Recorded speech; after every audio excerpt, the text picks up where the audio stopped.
Welcome to Vivaswan Educational Foundation, your gateway to success. Explore classes in UPSC, Defense, WBCS, Combined Course, CAT, CLAT, and many more. Subscribe now for expert guidance and quality education. Everyone, आप सभी का फिर से स्वागत मैं करता हूं विवासवान educational foundation के इस चैनल में। तो अभी तक हमने फिजिक्स में काफ़ी लेक्चर्स को देख लिया है और आज हम लोग देखने जा रहे हैं बहुत ही इंपॉर्टेंट चैप्टर जिसका नाम है laws of motion. Laws of motion, law of motion हम लोग आज देखने जा रहे हैं, जिसमें मैं आपको काफ़ी कॉन्सेप्ट को समझाऊंगा। उसके बाद इससे रिलेटेड जो भी प्रीवियस ईयर में पूछे गए क्वेश्चंस है मैं उसके भी क्वेश्चंस को यहाँ पर डिस्कस करूँगा। तो मेक श्योर आपने चैनल को सब्सक्राइब कर रखा हो और आप हमारे प्लेलिस्ट को फॉलो कर रहे हो। अगर आप अभी तक हमारे प्लेलिस्ट को फॉलो करना स्टार्ट नहीं किया है आपने, तो अभी हमारे प्लेलिस्ट को फॉलो करना स्टार्ट कर दीजिए। इस चैनल पर सभी वीडियोज़ एक एक करके अपलोड होते जा रहे हैं ताकि आप अपने कॉम्पिटिटिव एग्जामिनेशंस के प्रिपरेशन को और बेहतर तरीके से कर पाए। और मैं जो भी कंटेंट आपको वीडियो में पढ़ाता हूँ उसके जो भी पीडीएफ नोट्स है वो हमारे टेलीग्राम चैनल पे अपलोडेड रहते हैं और टेलीग्राम चैनल का लिंक वीडियो के डिस्क्रिप्शन में दी हुई है। तो आप हमारे टेलीग्राम चैनल को ज्वाइन करके वहाँ से सभी नोट्स को डाउनलोड कर सकते हैं। चलिए अब हम लोग एक एक करके डिस्कस करना मैं स्टार्ट करता हूँ। सबसे पहले बात करते हैं फोर्स। फोर्स क्या होता है? देखिए, force is an external effort which may move a body from rest or stop a moving body or change the speed of a moving body। Force क्या है? एक एक्सटर्नल एफर्ट है जिससे हम किसी भी एक मूव बॉडी को रेस्ट से मूव करवा सकते हैं या फिर किसी मूविंग बॉडी को रोक सकते हैं या फिर मूविंग बॉडी के स्पीड को भी चेंज कर सकते हैं, उसके डायरेक्शन को भी चेंज कर सकते हैं, शेप के साइज को सभी को हम लोग चेंज कर सकते हैं फोर्स अप्लाई करके। क्या क्या इफेक्ट्स हो सकते हैं फोर्स के? देखिए, force can move a body at rest. अगर कोई बॉडी मूव कर रहा है तो उसको हम लोग रेस्ट पे ला सकते हैं। और कोई बॉडी रुका हुआ है तो उसे हम लोग चला सकते हैं, मूविंग करवा सकते हैं। ठीक है, उसे हम लोग क्या कर सकते हैं? मूविंग करवा सकते हैं। Force can change the speed of a moving body, और हम किसी मूविंग बॉडी के स्पीड को भी चेंज कर सकते हैं। Force can change the direction of a moving body, और हम क्या कर सकते हैं? मूविंग बॉडी के डायरेक्शन को भी चेंज कर सकते हैं। Force can change the shape and size of a body. Force से हम फोर्स लगा करके किसी बॉडी के शेप एंड साइज को भी चेंज कर सकते हैं। अब यहाँ पर कुछ बातें आती हैं जहाँ हम लोग समझेंगे। फोर्स दो टाइप के मेनली देखे जाते हैं। एक क्या है? तो एक है बैलेंस, दूसरा है अनबैलेंस फोर्स। सबसे पहले हम बातें करेंगे किसकी? बैलेंस फोर्स की। तो बैलेंस फोर्स में क्या है? देखिए क्या बोला गया है। If two force act on a body in opposite direction and if both the force are equal then the resultant force acting on the body is zero. मतलब आप ये एक ऑब्जेक्ट है, इस पर आपने इस तरह इस डायरेक्शन में एक फोर्स लगाया और इस डायरेक्शन में एक फोर्स लगाया, और दोनों फोर्स की जो मैग्नीट्यूड है मान लीजिए 10 न्यूटन है, मान के चलिए 10 न्यूटन है, दोनों ही अगर 10 न्यूटन है तो बॉडी किधर मूव करेगा? राइट की ओर। बॉडी किधर मूव करेगा? लेफ्ट की ओर या फिर राइट की ओर। तो चूंकि दोनों फोर्स इक्वल है इसलिए बॉडी कहीं भी मूव नहीं करेगा, वो रुका हुआ रहेगा। तो रिजल्टेंट फोर्स जो होगा, नेट फोर्स जो होगा, एफ नेट जो होगा, वो क्या होगा? 10 - 10 इज जीरो। तो एफ नेट जो है, रिजल्टेंट फोर्स जो है वो क्या होगा? वो जीरो होगा। Such force are called balance force, और ऐसे फोर्स को हम क्या कहते हैं? बैलेंस फोर्स कहते हैं। बैलेंस फोर्स की वजह से balance force can not change the state of rest और मोशन। अगर कोई रेस्ट पे है और या मोशन पे है तो उसके स्टेट को हम लोग चेंज नहीं कर सकते, बैलेंस फोर्स से चेंज नहीं कर सकते। यहीं पर अनबैलेंस फोर्स बिल्कुल इसका उल्टा होगा। If two force act on a body in opposite direction if one force is greater than other. अगर एक ऑब्जेक्ट के ऊपर दो फोर्स लगाया जा रहा है और अलग अलग डायरेक्शन में लगाया जा रहा है, और मान लीजिए एक फोर्स है 10 न्यूटन का, एक फोर्स है मान लीजिए 10 न्यूटन का और दूसरा है 20 न्यूटन का, तो जो नेट फोर्स होगा वो मैं क्या करूँगा? ग्रेटर माइनस स्मॉलर, तो मुझे मिलेगा 10 न्यूटन का नेट फोर्स मिलेगा, जो कि इक्वल नहीं है, जो कि जीरो नहीं है, नॉन जीरो है। तो इसके वजह से बॉडी मूव हो जाएगा, तो इसे हम कहेंगे unbalance force. Then the resultant force is not equal to zero. Such force are called unbalance force, और ऐसे फोर्स को हम क्या कहेंगे? अनबैलेंस फोर्स कहेंगे। Unbalance force change the state of rest और मोशन ऑफ ए बॉडी, और unbalance force से हम किसी भी ऑब्जेक्ट की, किसी भी बॉडी के स्टेट ऑफ रेस्ट को और स्टेट ऑफ मोशन को चेंज कर सकते हैं, बड़े आसानी से चेंज कर सकते हैं। तो मैं उम्मीद करता हूँ कि आपको बैलेंस और अनबैलेंस फोर्स में बिल्कुल क्लियरिटी हो गई होगी। अगर आप हमसे ऑफलाइन में जुड़ना चाहते हैं तो नीचे दिए गए नंबर पे हमारे टीम से कांटेक्ट करके हमसे ऑफलाइन में आप जुड़ सकते हैं। चलिए कहानी में आगे बढ़ते हैं। नेक्स्ट क्या बोला गया है? फोर्स ऑफ फ्रिक्शन क्या होता है? क्या बोला गया देखिए, force of friction is the force which opposes the motion of an object over a surface. मतलब कि आप यहाँ पर समझिए, मैं यहाँ पर एक सरफेस है, ये एक रफ सरफेस है, इसके ऊपर, ये रफ सरफेस में बना लो अच्छे से, इसके ऊपर एक ब्लॉक रखा हुआ है, एक ब्लॉक रखा हुआ है जिसका वेट है 5 kg। अब मैं क्या करता हूँ, इस ब्लॉक को फोर्स लगा करके पुल करता हूँ इस डायरेक्शन में, तो ये ब्लॉक जब आगे की ओर बढ़ेगा तब ये सरफेस जो है, ये सरफेस इस ब्लॉक को पीछे की ओर पुल करके रखना चाहेगा, और इस पुलिंग फोर्स को हम कहते हैं फ्रिक्शन। ये जो पीछे की ओर जो पुल कर रहा है, इस फोर्स को हम कहते हैं क्या, friction.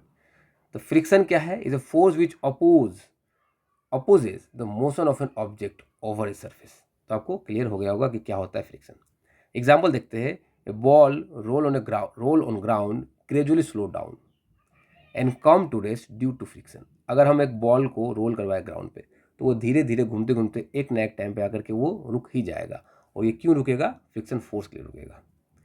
If we stop pedalling a bicycle it gradually slow down and come to stop due to friction force. अगर हम बाईसाइकिल को पैडल मारना बंद कर दें तो क्या होगा, धीरे धीरे एक टाइम के बाद बाईसाइकिल रुक जाएगा। और क्यों रुकेगा, क्योंकि ये जो टायर है, ये टायर के साथ रोड का एक फ्रिक्शन है, रोड का क्या है, एक फ्रिक्शन है, जिसकी वजह से बाईसाइकिल रुक जाएगा। An object with uniform motion will continue to move with uniform motion if the force acting on it are balanced। अगर कोई ऑब्जेक्ट यूनिफॉर्म मोशन में है तो वो कंटिन्यूसली यूनिफॉर्म मोशन में ही रहेगा, अगर उस पर लगने वाले सभी फोर्स बैलेंस है तो। If an unbalance force act on the moving body, अगर एक अनबैलेंस फोर्स को लगाया जा रहा है किसी मूविंग बॉडी पे, तो देन इट स्पीड और direction of motion is change, तो उसकी स्पीड और motion change, direction of motion change हो सकती है। Unbalance force is remove then it will continue to move with the speed had required till them. मतलब अगर unbalance force को हटा दिया गया तो ये कंटिन्यूसली मूव करती रहेगी जब तक कि रिक्वायर्ड है तब तक। यहाँ पर गैलीलियो साहब आए और यहाँ पर उन्होंने एक नियम दिया, एक लॉ दिया, और क्या बोला, उसको हमने क्या बोला, Galileo's experiment of motion of an object on an inclined plane. Galileo ने कहा कि आप अगर किसी ऑब्जेक्ट को जिस हाइट से ड्रॉप करते हो वो यहाँ से आकर के फिर इसी हाइट पे चला जाएगा। अगर आप इसे और ज़्यादा एंगल को कम करते हो तो ये ज़्यादा दूर जाएगा, और कम करते हो तो ये और ज़्यादा दूर जाएगा। अगर आप एकदम एंगल को कम कर देते हो तो ये इनफाइनाइट डिस्टेंस तक चला जाएगा, अगर ये सरफेस फुल्ली स्मूथ है तो। मगर ऐसा होता नहीं है, fully smooth surface normally universe में एग्जिस्ट नहीं करता है, तो ऐसा पॉसिबल नहीं है प्रैक्टिकली, मगर थियोरेटिकली ये पॉसिबल है। अगर फुल्ली स्मूथ सरफेस हो तो, अगर कोई फ्रिक्शन ना हो तो ये पॉसिबल है। जैसे यहाँ बोला गया है, देखिए क्या बोला गया है, when a marble rolls down an inclined plane its velocity increase and when it goes up on the second inclined plane its velocity decrease। जब यहाँ से एक मार्बल को नीचे डाउन कराया जाता है तो इसकी वेलोसिटी बढ़ती जाती है, और जब यहाँ से ये अप होना चाहता है तो इसकी वेलोसिटी धीरे धीरे घटती जाती है। If the inclination of both the plane are equal, अगर दोनों का इंक्लिनेशन मतलब दोनों का एंगल जो है थीटा, इसके साथ मान लीजिए इसके साथ अगर इंक्लिनेशन सेम है, दोनों का इंक्लिनेशन सेम है, then marble will reach the same height, तो मार्बल सेम हाइट पे चला जाएगा। अगर इंक्लिनेशन कम है तो मार्बल का हाइट तो सेम रहेगा, बस डिस्टेंस ज़्यादा कवर कर लेगा वो। देखिए यहाँ पर क्या बोला गया है, if the inclination of an second plane is decrease, अगर इंक्लिनेशन को कम कर दिया गया, it will travel more distance to reach the original height, और इसको ओरिजिनल हाइट तक रीच करने के लिए ज़्यादा डिस्टेंस चलना होगा। देखिए जब हमने एंगल को कम किया तो इसे ओरिजिनल डिस्टेंस चलने के लिए ओरिजिनल हाइट चलने के लिए ज़्यादा डिस्टेंस कवर करना पड़ा। If the inclination of a second plane is made horizontal, अगर इसे हम पूरा हॉरिजॉन्टल बना देते, एकदम सरफेस को प्लेन बना देते, the marble will travel forever trying to reach the same height, वो चलता रहेगा सेम हाइट को अटेंड करने के लिए। ना उसे कभी सेम हाइट मिलेगा और ना ही कभी वो रुकेगा, मगर शर्ते कि ये सरफेस स्मूथ होनी चाहिए, जो मैंने आपको पहले बता दिया है। An unbalance force is required to change the motion of marble but no force is needed to sustain uniform motion. हमें एक अनबैलेंस फोर्स चाहिए होगा अगर इसे रोकना है तो, मगर इसके मोशन को चलाने के लिए हमें कोई भी फोर्स की जरूरत नहीं है, क्योंकि यहाँ पर अनबैलेंस फोर्स कौन दे रहा है, फ्रिक्शन दे रहा है ऑपोजिट में, इसलिए ऑब्जेक्ट रुकेगा, वरना यह कभी नहीं रुकता। तो यहाँ पर हमने गैलीलियोज लॉ को पूरे अच्छे से समझा। अब आते हैं न्यूटन्स के लॉज के ऊपर, और न्यूटन्स लॉज ऑफ मोशन को हम समझते हैं ध्यान से। Sir Isaac Newton was an English scientist, सभी को पता है ये बात। 1967 की ये कहानी है। उन्होंने डेवलप किया 3 लॉ ऑफ मोशन, ठीक है, जो डिस्क्राइब करता है movement of object in term of force. Force के टर्म में किसी भी ऑब्जेक्ट के मूवमेंट को डिस्क्राइब करता है। This law of motion still hold true today, आज भी ये सही माना जाता है और इससे बहुत सारे एक्सपेरिमेंट्स, बहुत सारे रिसर्च होते हैं। फर्स्ट लॉ ऑफ मोशन क्या है? फर्स्ट लॉ ऑफ मोशन का कहना है an object at rest will stay at rest, an object in motion will stay in motion at constant velocity unless acted upon bye unbalance force. मतलब अगर एक object rest पे है तो वो रेस्ट पे रहेगा, जब तक कि उस पर एक बाहर से फोर्स ना लग जाए तब तक वो मोशन में नहीं आएगा। अगर कोई ऑब्जेक्ट मोशन में है तो वो मोशन में रहेगा विथ सेम वेलोसिटी, जब तक कि उससे कोई एक्सटर्नल फोर्स ना आ जाए उससे रोकने के लिए या उसकी स्पीड को बढ़ाने के लिए, ठीक है। ये है फर्स्ट लॉ। सेकेंड लॉ क्या है? Force is equal to mass time acceleration. Second law क्या बोलाता है? Force is equal to mass into acceleration. हम इन सभी लॉ को डिटेल में पढ़ेंगे, पहले मैं आपको इसका एक ओवरव्यू दे देता हूँ, फिर हम लोग डिटेल में भी चीज़ों को समझेंगे। थर्ड लॉ ऑफ मोशन क्या बोला जाता है? For every reaction there is an equal and opposite for every action there is an equal and opposite reaction. इसको भी मैं आपको डिटेल में समझाऊंगा। चलिए न्यूटन लॉज ऑफ मोशन में न्यूटन के फर्स्ट लॉ को समझते ध्यान से कि क्या बोलना चाह रहे हैं ये लोग, और हमने यहाँ पर इसका एक ओवरव्यू भी देख रखा है। अब हम लोग इसे डिटेल में समझेंगे। An object remains in a state of rest और uniform motion in a straight line unless compelled to change the state by applied force. Object तब तक स्टेट ऑफ रेस्ट में रहेगा या स्टेट ऑफ मोशन में रहेगा जब तक कि उस पर एक एक्सटर्नल फोर्स आकर के उसे रोकने की कोशिश ना कर दे, तब तक, ठीक है। इनर्शिया क्या होता है? देखिए, the natural tendency of an object to remains in a state of rest और यूनिफॉर्म मोशन। तो एक ऑब्जेक्ट का नेचुरल टेंडेंसी होता है कि वो अपने स्टेट ऑफ रेस्ट को और स्टेट ऑफ मोशन को मेंटेन करते रहे, इसको हम कहते हैं inertia. This is why the first law of motion is also known as law of inertia. चूंकि ये law of inertia first law of motion से मिलता जुलता है, इसलिए हम first of law of motion को लॉ ऑफ इनर्शिया कहते हैं। देखिए यहाँ पर एक छोटा सा एक्सपेरिमेंट है जो कि आप घर पे भी करके देख सकते हैं। आप एक गिलास लीजिए, उसमें पानी भर दीजिए, उसके ऊपर एक पतला सा कार्डबोर्ड रख लीजिए, एक मोटे कागज़ का टुकड़ा भी रख सकते हैं, इसके ऊपर एक कॉइन को प्लेस कर दीजिए और आप फिंगर से इस तरह से इसको फ्लिक कीजिए। जब आप फिंगर से इसको फ्लिक करेंगे तो आप हमारे अकॉर्डिंग इस कॉइन को बाहर चला जाना चाहिए, मगर ऐसा होगा नहीं, बल्कि ये कॉइन बाहर ना जाके अंदर गिर जाएगी, क्योंकि ये कॉइन जो है ये रेस्ट पे थी और ये रेस्ट पे ही रहना चाहेगी, ना कि मोशन में जाना चाहेगी। इसलिए ये कॉइन कहाँ चली जाएगी? पानी के अंदर, ना कि बाहर। कहाँ चली जाएगी ये कॉइन? पानी के अंदर, ना कि बाहर। तो यहाँ पर हमने इनर्शिया को समझा। तो फर्स्ट लॉ ऑफ मोशन को हम लोग लॉ ऑफ इनर्शिया भी कह सकते हैं, ठीक है। ये फिर से वही बात है, ऑब्जेक्ट रेस्ट पे है तो रेस्ट पे रहेगा, मोशन में है तो मोशन में रहेगा, जब तक कि उस पर कोई बाहर से अनबैलेंस फोर्स एक्ट ना करे तब तक।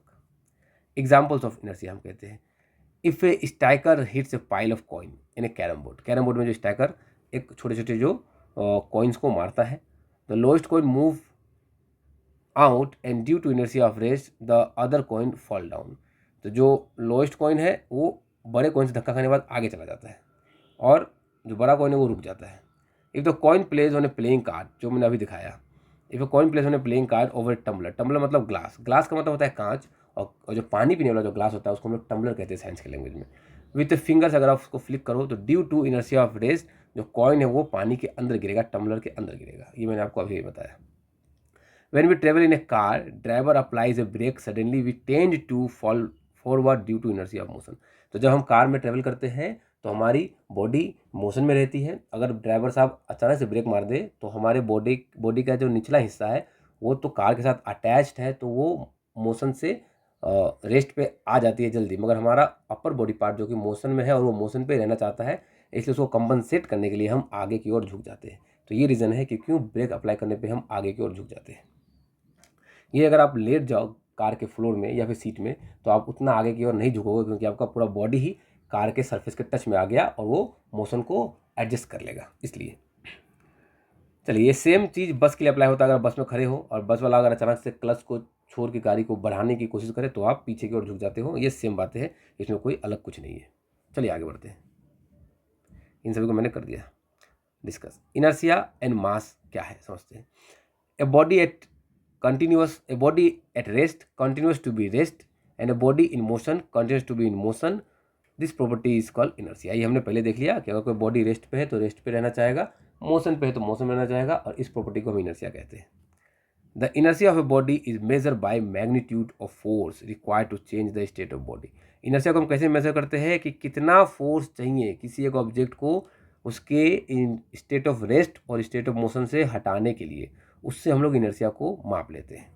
The force required to change the state of heavier body is more. अगर कोई भारी बॉडी है और उसको अगर आपको चेंज करना है, आपको ट्रक को धक्का मार के मोशन में लाना है, तो आपको ज़्यादा फोर्स लगेगा। अगर कोई छोटा बॉडी है तो उसके लाइटर बॉडी को आपको धक्का मारने में कम फोर्स लगेगा। This is because mass of the heavier body is मोर। क्यों? क्योंकि हेवियर बॉडी का मास ज़्यादा है और लाइटर बॉडी का मास कम है। तो कहीं ना कहीं इनर्शिया मास पे डिपेंड करता है, क्योंकि फोर्स मास पे डिपेंड करता है और इनर्शिया उस फोर्स पे डिपेंड करता है। तो अल्टीमेटली इनर्शिया मास पे भी डिपेंड करता है, हम ये कह सकते हैं।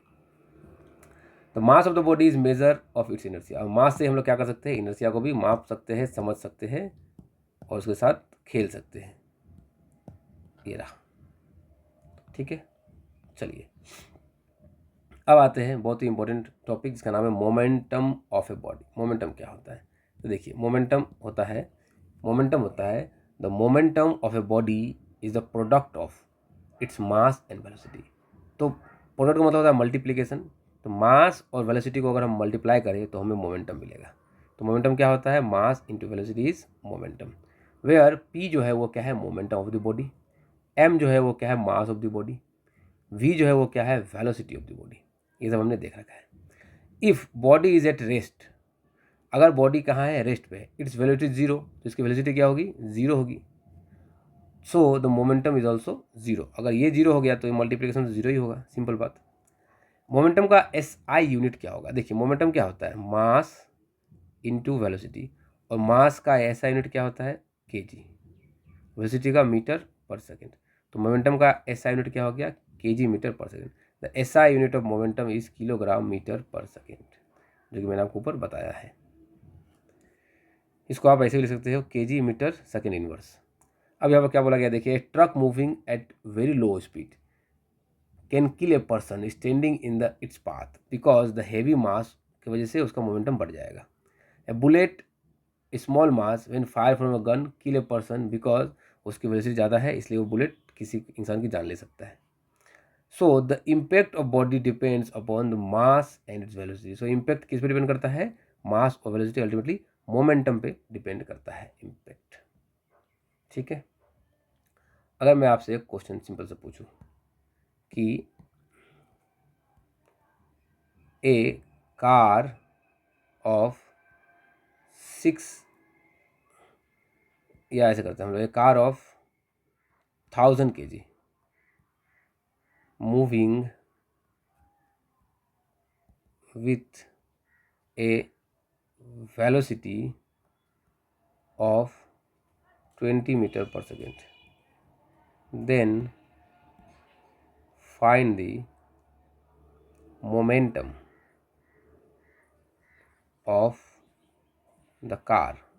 इसका आंसर क्या होगा? सिंपल, मोमेंटम क्या होता है? Mass into velocity. मास कितना है? 1000, वेलोसिटी कितनी है? 20, तो कितना हो गया? 20,000। मोमेंटम क्या unit? KG metre per second. तो इस तरह के आसान आसान क्वेश्चन आपको पूछे जा सकते हैं। तो आप इन सब क्वेश्चन के लिए तैयार रहिए। मैं वैसे इन सभी क्वेश्चंस को आने वाले लेक्चर में लेके आऊँगा, जहाँ पर हम प्रीवियस ईयर में जितने भी क्वेश्चंस पूछे गए थे उन सभी को मैं आपको बताऊँगा। चलिए अब आगे बढ़ते हैं लेक्चर में और चीज़ों को और गहराई से और अच्छे से समझते हैं। अब हम बातें करेंगे सेकंड लॉ ऑफ मोशन की। सेकंड लॉ ऑफ मोशन में क्या बोला गया? देखिए, second law of motion, the net force of an object is equal to the product of mass and acceleration. तो क्या बोला गया? सेकंड लॉ में जो फोर्स है वो क्या होता है? मास एंड एक्सेलरेशन के इक्वल होता है। मैं यहाँ पर एक डेरिवेशन दिया गया, उसको मैं आपको समझा देता हूँ। देखिए, सेकंड लॉ ऑफ मोशन में बोला गया है कि force is directly proportional to, क्या बोला गया है? यहाँ बोला गया है force is directly proportional to rate of change in momentum. देखिए, रेट का मतलब टाइम से डिवाइड, चेंज इन मोमेंटम मतलब चेंज इन पी। देखिए, मोमेंटम का फॉर्मूला क्या था? मोमेंटम का फॉर्मूला था, मैं यहाँ लिखता हूँ, मोमेंटम का फॉर्मूला था मास इंटू वेलोसिटी। तो चेंज इन मोमेंटम क्या होगा? Mass into change in velocity, क्योंकि किसी ऑब्जेक्ट का मास तो रास्ते में मतलब रास्ते में जो चेंज नहीं हो सकता है। और मैं जानता हूँ कि मास और वेलोसिटी क्या होता है? वेलोसिटी फाइनल माइनस इनिशियल, तो ये हो गया चेंज इन वेलोसिटी। इसको मैंने ऐसे रिप्लेस कर दिया। तो मैं अब यहाँ करता हूँ, फोर्स में कांस्टेंट को 1 ले लेता हूँ और इसको इक्वल कर देता हूँ change in momentum bye time को मैंने ऐसे लिख दिया। तो फोर्स चेंज इन मोमेंटम मैं यहाँ से लिख सकता हूँ, इस पूरे को सब्स्टिट्यूट कर दूँ, मास into velocity final minus initial by time. और चूँकि हमने पढ़ रखा है कि एक्सेलेरेशन होता है v minus you by T, तो यहाँ पर मैं इस पूरे को एक्सेलेरेशन बोल सकता हूँ, क्योंकि आप देख पाएंगे, देखिए यहाँ पर कि इस पूरे को मैं यहाँ पर क्या बोल सकता हूँ, एक्सेलेरेशन बोल सकता हूँ। तो ये क्या हो गया, force is equal to mass into में एक्सेलेरेशन। तो ये हो गया हमारा फॉर्मूला, यहाँ पर हमने प्रूफ कर दिया second law of motion, force is equal to mass into acceleration. क्या बोला गया यहाँ पर, ये देखिए, चलिए, Newton second law of motion. Newton second law of motion state that the rate of change of momentum, क्या बोला गया है, मैं जरा इसको अच्छे से कर दूं,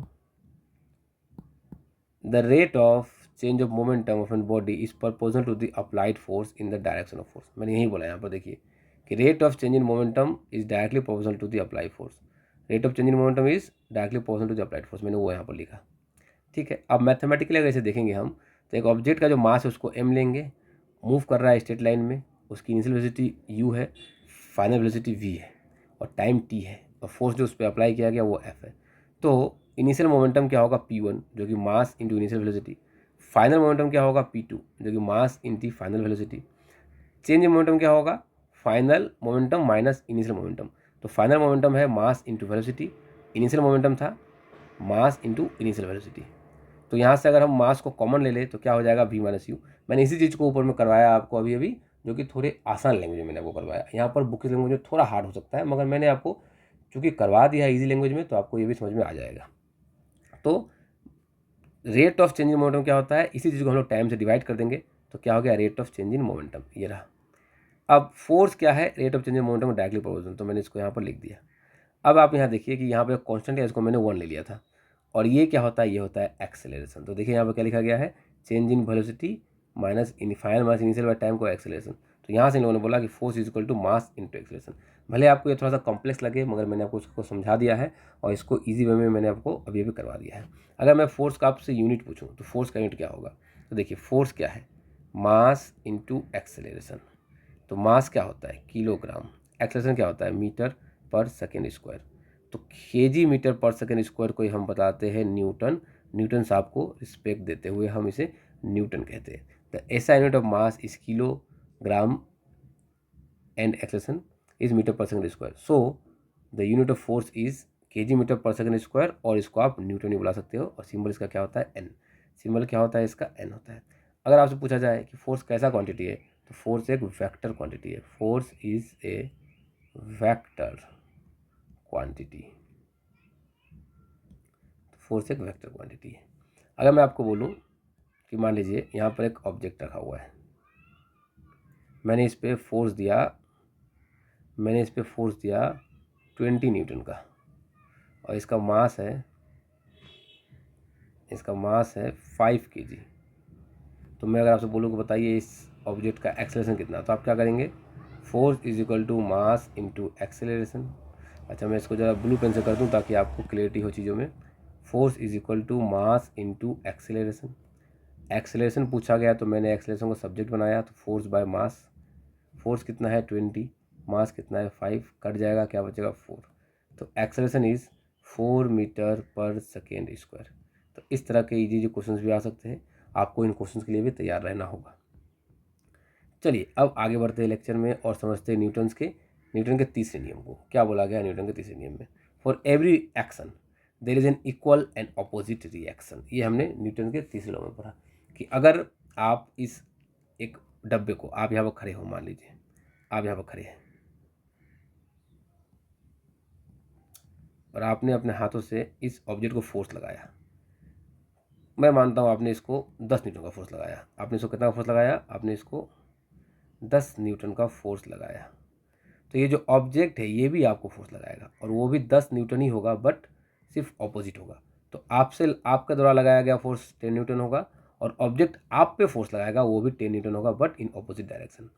तो आप जितना भी एक्शन करते हैं उसका एक ऑपोजिट रिएक्शन होता है, बस एक्शन और रिएक्शन अलग अलग बॉडी में होता है। आपने फोर्स लगाया किसी एक ऑब्जेक्ट पे, ऑब्जेक्ट ने लगाया आप पे, तो दोनों अलग अलग बॉडी पे होता है। क्या बोला न्यूटन्स थर्ड लॉ में, देखते हैं। Newton's third law of motion, Newton's third law of motion state that to every action there is an equal and opposite reaction and they act on two different body। मैंने आपको अभी बोला कि दोनों अलग अलग बॉडी में होते हैं, ठीक है। फिर क्या बोला गया है, take two sharing balance A and B, आप यहाँ पे इसको एग्जाम्पल ले सकते हैं। Together fix it spring balance B at a rigid point support, B को एक रिजिड सपोर्ट से बांध दीजिए स्प्रिंग बैलेंस लगा करके। When a force applied by pulling the force free end of the spring balance A, आप अगर force apply करके स्प्रिंग बैलेंस के फ्री वाले एंड को पुल करते हो तो both the spring balance show the same reading, दोनों पे सेम रीडिंग शो करेगा। यहाँ भी 100 न्यूटन का, यहाँ भी 100 न्यूटन का, क्योंकि आपने जब यहाँ पर फोर्स लगाया तो ये फोर्स आपने इसको टाना और इसने इसे टाना और दीवार ने इन दोनों को टानने की कोशिश करी, ठीक है। This so that force exerted by spring balance A on B is equal but in opposite direction to the force exerted by the spring balance B on A। मतलब अच्छा, मैं थोड़ा सा यहाँ पर गलत बोल गया। अगर आपने इसको इधर फोर्स लगाया तो ये इसे रोकने के लिए इधर फोर्स लगाएगा और यहाँ पर 100 न्यूटन शो करेगा और यहाँ भी 100 न्यूटन शो ही करेगा। The force exerted by a sharing balance A on B reaction and the force exerted by the spring balance B is action, reaction. तो जो ए ने लगाया वो रिएक्शन था और जो बी लगाएगा वो जो ए ने लगाया वो एक्शन था और जो बी लगाएगा वो रिएक्शन है। अब आते हैं यहाँ पर हम लोग गन के ऊपर आते हैं। जैसे कि मान लीजिए गन से जब बुलेट फायर होता है तो बुलेट फायर होते ही बुलेट आगे की ओर चलता है और वो गन पे पीछे की ओर एक फोर्स लगाता है, उसकी वजह से गन पीछे की ओर थोड़ा मूव कर जाती है और उस वेलोसिटी को हम कहते हैं मज्जल वेलोसिटी या फिर रिकॉइल वेलोसिटी। देखिए क्या बोला गया है, when A bullet is fire from a gun it exert A forward force, bullet के ऊपर एक फॉरवर्ड फोर्स लगता है जिसे हम एक्शन कहते हैं ऑन द बुलेट, ठीक है। And the bullet exert an equal and opposite force, और बुलेट क्या करेगा, इक्वल एंड ऑपोजिट फोर्स लगाएगा गन के ऊपर जिसे हम रिएक्शन कहते हैं। एंड द गन रिकॉइल्स, और गन क्या करेगा, रिकॉइल कर जाएगा, थोड़ा पीछे की ओर चला आएगा, ठीक है। और ये सेलर वाला एग्जाम्पल, जब सेलर इस पर बोट पे एक पैर रख के आगे की तरफ चलेगा, सेलर ने आगे फोर्स लगाया और बोट ने उसको बोट पे वो पीछे फोर्स लगा दिया तो बोट पीछे की ओर चला गया। तो अब हम समझते हैं यहाँ पर कि एक देखिए, when an air fill balloon is release, जब एयर फिल बैलून को रिलीज किया जाता है the force of the air coming out of the balloon, जिसको एक्शन कहते हैं, exert an equal and opposite force and the reaction it's move upward. मतलब जब बैलून से पीछे की ओर फोर्स निकलता है तो इसको एक्शन कहते हैं और इसकी वजह से यहाँ से ये धरती या फिर जो भी ऑब्जेक्ट है वो इसे आगे की ओर फोर्स लगाता है जिसे रिएक्शन कहते हैं और इसी रिएक्शन फोर्स की वजह से ये ऑब्जेक्ट आगे बढ़ जाता है। कहीं ना कहीं रॉकेट में, रॉकेट प्रोपल्सन में भी यही फोर्स काम में आता है, यही फिनोमेना काम में आता है। देखिए यहाँ बोला गया है, when A rocket is fire the force of burning gas coming out, rocket से क्या निकलता है, बर्निंग गैस निकलता है, इसको हम लोगों ने क्या कहा, एक्शन कहा। Exert an equal and opposite force, ये क्या करेगा, एक इक्वल एंड ऑपोजिट फोर्स लगाएगा रॉकेट के ऊपर जिसको हम रिएक्शन कहेंगे। एंड इट्स मूव अपवर्ड, और ये आगे की ओर मूव कर जाएगा इसी फोर्स की वजह से, ठीक है। अब हम करते हैं कंजर्वेशन ऑफ मोमेंटम की बात है, फिर हम लगभग इस टॉपिक के एंड में आ चुके हैं। चलिए मोमेंटम को देखते हैं। चलिए कंजर्वेशन ऑफ मोमेंटम करने से पहले मैं आपको एक गन और रिकॉइल पर एक क्वेश्चन करवाता हूँ जो कि कई बार पूछा जाता है। चलिए मैं आपको यहाँ पे क्वेश्चन लिख के देता हूँ, आप लोग जरा उसे ट्राई कीजिएगा और अगर आपका आंसर आ जाए तो कमेंट में जरूर बताइएगा, वैसे मैं भी इसे सॉल्व करूँगा। A gun of 2 kg fire a bullet of 20 gram with an speed of 1600 meter per second. Then find the recoil velocity of the gun. तो आपको क्या फाइंड करना है, recoil velocity of the gun को find करना है। चलिए आप लोग मुझे वीडियो को पॉज करके आप लोग क्वेश्चन को सॉल्व कीजिए और आंसर आ जाए तो कमेंट सेक्शन में जरूर लिखिए। चलिए मैं उम्मीद करता हूँ आपने सॉल्व कर लिया होगा। अब मैं आपको इसका सॉल्यूशन दे देता हूँ। क्या होगा इसका सॉल्यूशन, देखिए पहले आप गिवन चीज़ों को लिखिए, ये क्वेश्चन को करने का तरीका होता है। गिवन में क्या क्या दिया गया है, मास ऑफ गन, तो mg लिख दीजिए, मास ऑफ गन 2 kg। फिर आप वेलोसिटी ऑफ गन कितना दिया गया है, या मास ऑफ बुलेट लिख देता हूँ, मास ऑफ बुलेट जो कि है 20 ग्राम। 20 ग्राम तो रख नहीं सकते, उसको केजी ले जाना पड़ेगा, तो 20/1000 कर लेते हैं, 20/1000 केजी। ठीक है। नेक्स्ट है वेलोसिटी ऑफ बुलेट जो कि है 1600 मीटर पर सेकेंड। और हमसे क्या मांगा गया है, तो हमसे मांगा गया है रिकॉइल वेलोसिटी ऑफ गन, मतलब वेलोसिटी ऑफ गन ही बोलेंगे, एक ही बात है। देखिए मोमेंटम ऑफ, इसका फॉर्मूला है momentum of bullet is equal to, ऐसे करते हैं, momentum of gun is equal to momentum of bullet. तो गन की मोमेंटम और बुलेट की मोमेंटम दोनों क्या होता है, सेम होता है, कांस्टेंट होता है।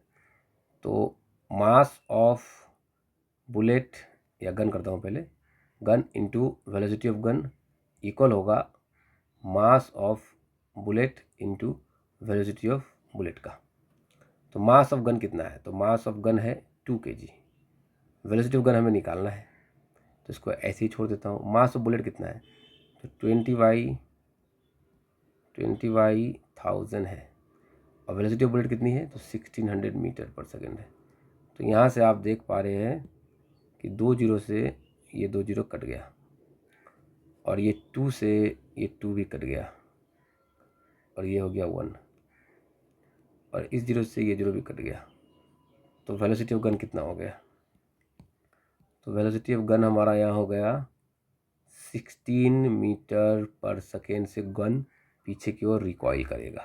तो ये है हमारा आंसर। बहुत ही आसान सा क्वेश्चन था, मैंने आपको बताया कि कैसे इसको सॉल्व करते हैं। मैंने आपको, मेरा इस क्वेश्चन को करने का मोटिव था सिर्फ आपको सॉल्व करना सिखाना।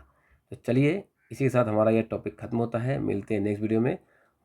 आप सभी का बहुत बहुत धन्यवाद। नेक्स्ट लेक्चर में मैं लेके आ रहा हूँ लॉज ऑफ मोशन में पूछे गए सभी प्रीवियस ईयर के questions. Thank you for learning with Vivas One Educational Foundation. For contents like this, follow us on Facebook and Instagram today.